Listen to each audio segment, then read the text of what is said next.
네, 여러분은 현재 글로벌 증시 투나잇과 함께하고 계십니다. 자, 이제 글로벌 시장 이야기보다 심도 있게 해보겠습니다. 내일장 수익을 떠먹여줄 이슈, 내일의 이슈 시간입니다. 자, 오늘은 타이거 인베스트 황윤석 대표와 함께합니다. 대표님 안녕하세요. 안녕하십니까? 네, 오늘의 주제도 바로 한번 확인해 보겠습니다. 네, 오늘의 주제입니다. 쥐락펴락 트럼프발 패닉, 그리고 시장의 키는 엔비디아, 트럼프 그리고 엔비디아 이렇게 두 가지 키워드를 가지고 얘기를 해보겠습니다. 우선 패닉이라는 단어가 들어가 있는데 네. 사실 뭐 지난 금요일장 미증시가 좀 많이 눌렸죠. 네. 지금 시장 어떻게 보고 계세요? 지금 트럼프가 그동안은 트럼프 트레이디라고 해서 그냥 그 긍정적인 면만 부각이 네. 됐었잖아요. 근데 그랬죠. 이제 악재와 호재가 같이 뒤섞여서 거의 비빔밥 수준으로 그렇게 나오고 있습니다. 그래서 네. 시장을 정말 그야말로 쥐락펴락하고 있는데요. 지금 시장에서 보면 지금 이 호재와 악재가 뒤섞여 있어서 시장이 굉장히 혼란스러운 상황인 것 같아요. 그래서 지난주에 시장을 보면 미국 증시가 이제 옵션 만기일이었고요. 무엇보다도 거기다 또 이제 기름을 붓다고 할 수 있는 게 파월 의장이 점진적인 금리 인하, 그래서 금리 인하 서두르지 않겠다 이런 얘기를 하면서 12월 FOMC에서 추가 금리 인하 가능성이 사라진 또 이제 악재의 원인이라고 할 수 있겠고요. 그다음에 무엇보다도 이제 전기차 보조금을 폐지하겠다. 네. 이런 뉴스가 나왔었고요.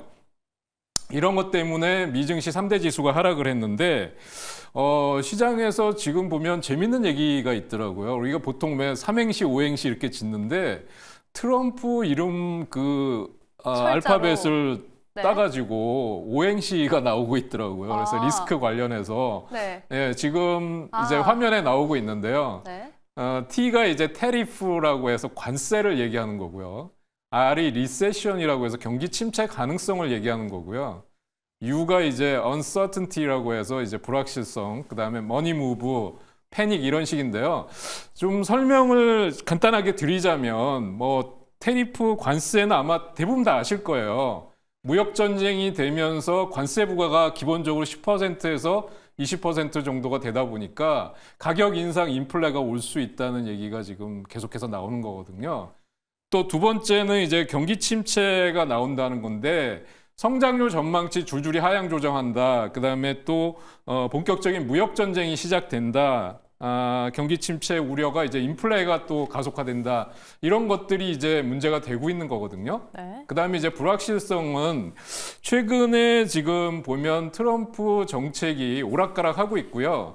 트럼프 내각의 지금 인선 발표가 계속해서 나오는데 굉장히 즉흥적이고 극단적이에요. 그래서 검증되지 않은 인물들이 주요 요직을 차지하고 있다. 이런 얘기들이 나오고 있고요. 지금 가장 큰 문제는 이제 국장하고도 연결이 되는 거라고 할 수 있겠는데 대규모 자금 이동이 일어나고 있다는 거죠. 그래서 제가 오늘 뉴스를 보니까 좀 굉장히 우려스럽더라고요. 그러니까 국내 투자자들이 적금을 깨서 지금 코인에 올인하고 있다 이런 뉴스가 나오고 있고요. 네.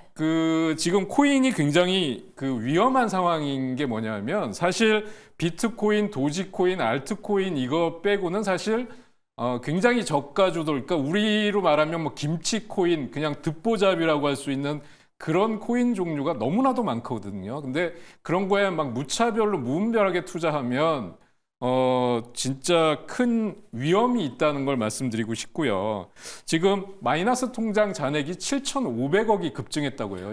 이번 달에. 네. 그러니까 그게 다 코인으로 넘어가는 돈이다 이렇게 보시면 될 것 같고 적금을 깬다고 그랬잖아요. 네. 10조가 감소했다고 하는데 이거는 정말 all or nothing이다. 그야말로 올인한다 이런 뉴스가 그쵸. 나와서 제가 굉장히 우려스럽다고 말씀드릴 수가 있겠습니다. 그래서 지금 이제 주식을 투자할 때 지난번에 저한테 이제 질문을 해주셨는데 코인에 직접 투자를 하는 게 낫냐 아니면 간접 투자를 하는 게 낫냐 이렇게 말씀을 해주셨는데 코인 투자에 경험이 없으신 분들은 간접 투자로 시작하는 게 좀 더 안전하다고 말씀드릴 수 있을 것 같아요. 네.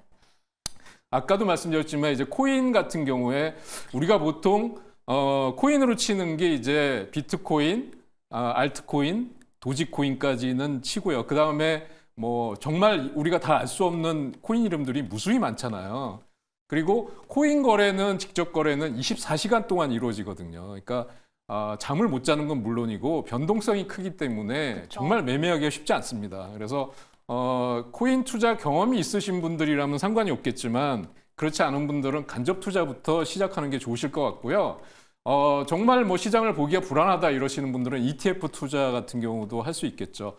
근데 제가 이제 비트코인 가격 그 차트를 한번 제가 보여드리려고 하는데 지금도 보면 이게 9만 달러 정도에 가 있잖아요. 9만 달러 정도가 깨지지 않으면 가장 좋고요.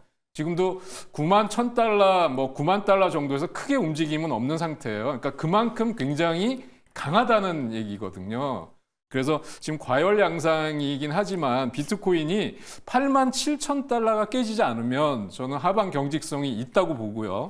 그다음에 9만 달러 정도에서 주가가 오락가락하면서 지켜준다고 하면 물론 더 좋겠죠. 그런데 지금 가장 고점이 9만 3천 달러니까 그거를 단숨에 넘어가기는 좀 쉽지 않을 것 같다 이렇게 말씀드리고 싶고요.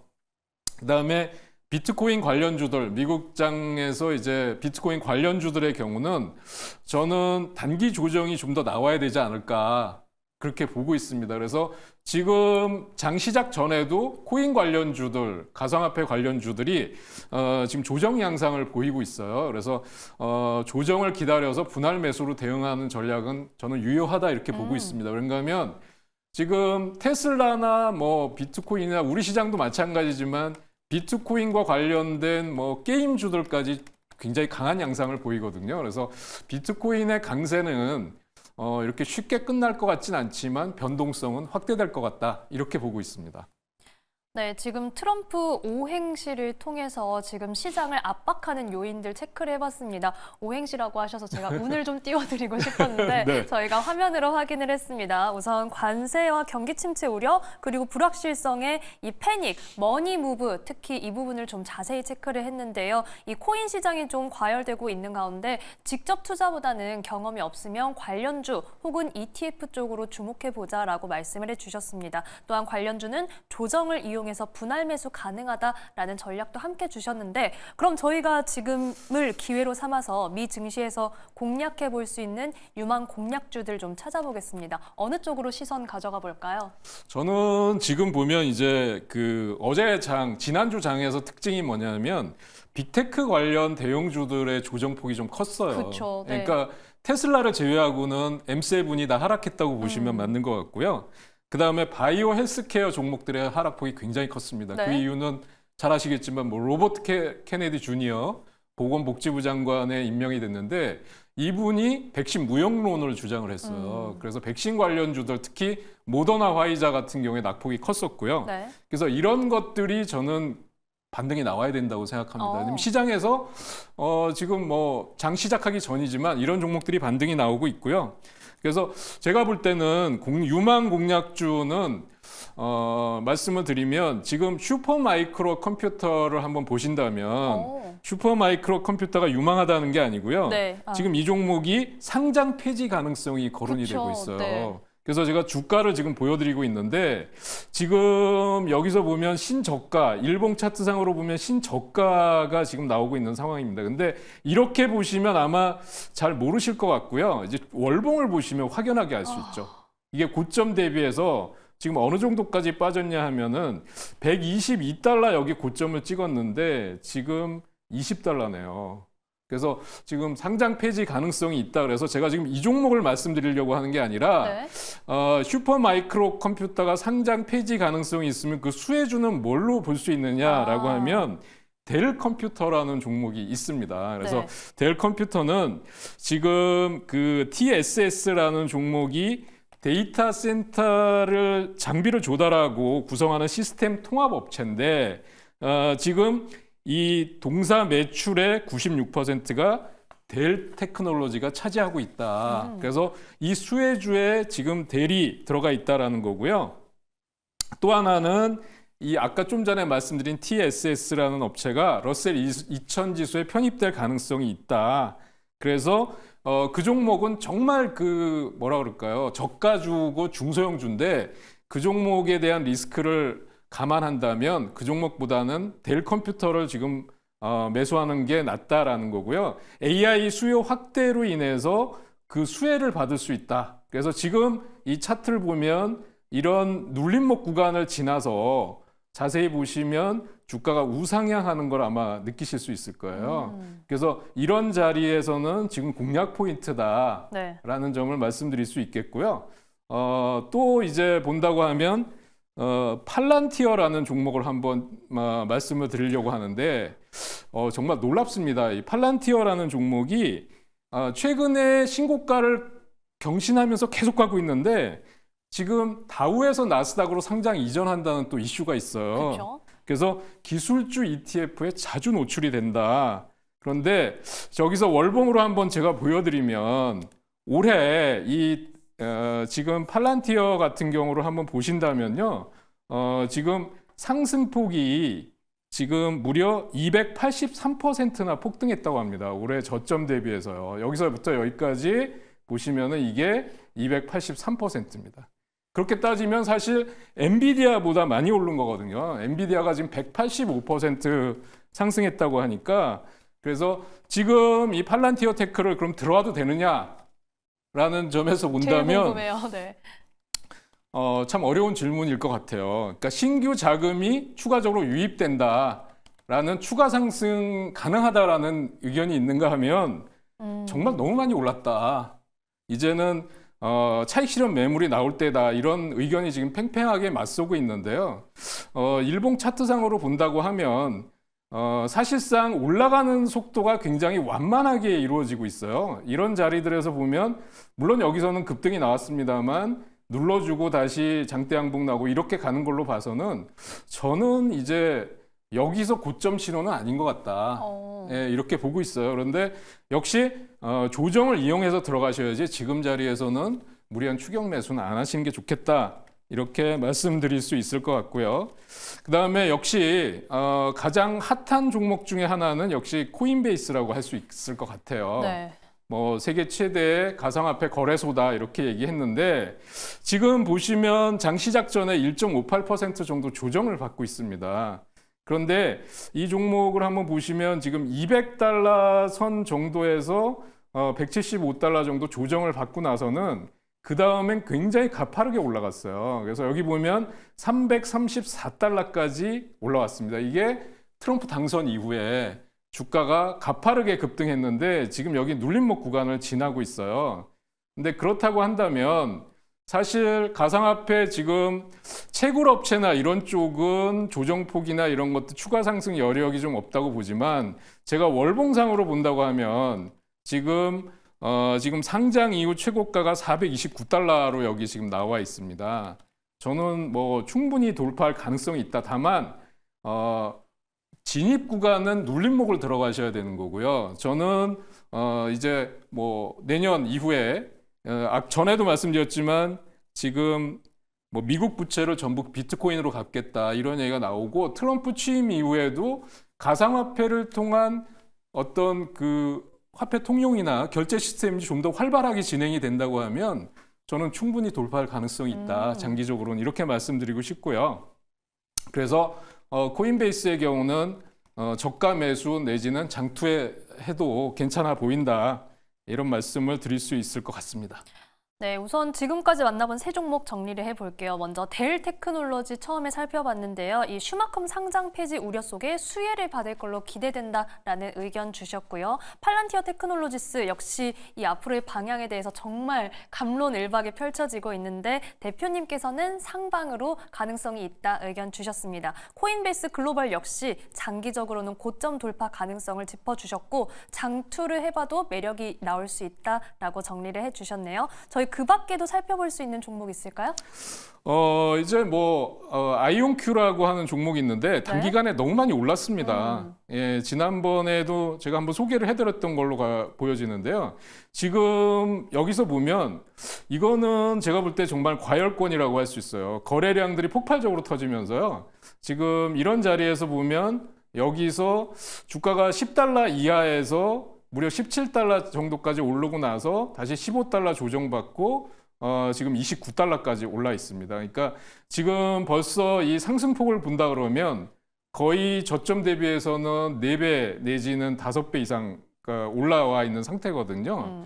근데 주봉이나 이제 월봉상으로 보면 추가적인 상승 여력이 있어 보인다는 거고요. 전에도 말씀드렸지만 미국 공군연구소와 뭐 5,450만 달러 공급 계약을 했는데 3년 연속 매출이 2배 이상 신장할 것으로 예상이 된다. 그다음에 그 AI 컴퓨터를 능가하는 폭발적인 양자 컴퓨터의 시장 성장성이 본다고 하면 3분기 매출이 102%나 급증했다. 추가 상승 여력이 충분히 있다라는 거고요. 아까 일봉에서도 말씀드렸다시피 눌림목 구간에서 분할 매수로 대응하신다 그러면 저는 신고가 돌파할 가능성도 있다. 이렇게 말씀드릴 수 있을 것 같습니다. 네, 이렇게 아이온큐에 대한 의견까지 들어봤습니다. 자, 그렇다면 이제 저희 다시 주제로 돌아와서 이제 시장의 키는 엔비디아에 있다 이렇게 또 남겨주셨거든요. 엔비디아 실적 발표 포함해서 네. 월요일이니까 이번 주 일정들 그리고 시장 변수 한번 점검해 보겠습니다. 네, 엔비디아 실적 발표가 이제 미국 시간으로는 20일인데요. 네. 우리 시간으로는 21일 오전 5시니까 미국장 마감하고서 발표를 합니다. 네. 예, 그런데 지금 뭐 매출이나 이런 거 실적은 잘 나왔을 걸로 예상이 돼요. 근데 제가 우려스러운 거는 지금 벌써 엔비디아는 그런 경계감 때문에 주가가 지금 조정을 받고 있는데요. 눈높이가 너무 높아졌다. 그래서 중요한 거는 다음 분기의 가이던스인데 이게 만약에 뭐 좀 문제가 있다고 나온다. 이럴 경우에는 주가 하락폭이 커질 수 있고 그게 또 반도체 전반적으로 AI 반도체에 영향을 줄 수 있다라는 것 때문에 네. 무리한 추격 매수는 안 하시는 게 좋겠다라는 생각이고요. 그런 면에서 본다고 하면 사실 지금 엔비디아도 블랙엘 배송이 지연된다. 뭐 이런 지금 뭐 노이즈 같은 것도 나오고 있고요. 그다음에 공급 차질 여부 이런 것들 또 25년도와 27년도에 반도체 업황에 대한 변수도 역시 체크를 해봐야 됩니다. 그래서 엔비디아 실적 발표가 나오고 나서 시장은 크게 한번 또 요동을 칠 수 있다. 이렇게 보고 있어요. 그 다음에 또 하나는 이제 보면 그 주택 착공 건수, 허가 건수 이런 주택 관련 지표들이 계속해서 발표됩니다. 이것도 한번 보셔야 되고요. 그다음에 젠슨 황 엔비디아 CEO가 이제 기조 연설을 하는 슈퍼 컴퓨팅 2024라는 게 이제 열리게 되거든요. 거기서 한번 보셔야 될 것 같고요. 지금 테슬라가 4분기 실적도 안 좋을 걸로 나오고 중국의 인도 대수도 급격하게 줄어들 걸로 나오고 있고 자율주행에서 계속 사고가 생기고 있는데 네. 그럼에도 불구하고 올라가는 거는 스페이스X 스타쉽 6차 시험 발사가 있다. 이런 것 때문에 그렇습니다. 그래서 지금은 현금 비중을 어느 정도 유지하고요. 트럼프 트레이드 관련주들 무리한 추격 매수 자제하시면서 다음 기회를 노리시는 전략이 필요한 때가 아닌가 이렇게 보고 있습니다. 네, 지금은 조금 신중하게 시장을 바라볼 필요가 있겠습니다. 현금 비중 유지 그리고 트럼프 트레이드 관련주 추격 매수는 자제하자라고 말씀해 주셨고요. 엔비디아 실적 발표는 우리 시각으로는 새벽 6시 이후가 되겠네요. 장 마감 이후에 21일 6시 이후에 확인을 해보도록 하겠습니다. 자, 오늘 말씀은 여기까지 듣겠습니다. 지금까지 타이거 인베스트 황윤석 대표와 함께했습니다. 고맙습니다.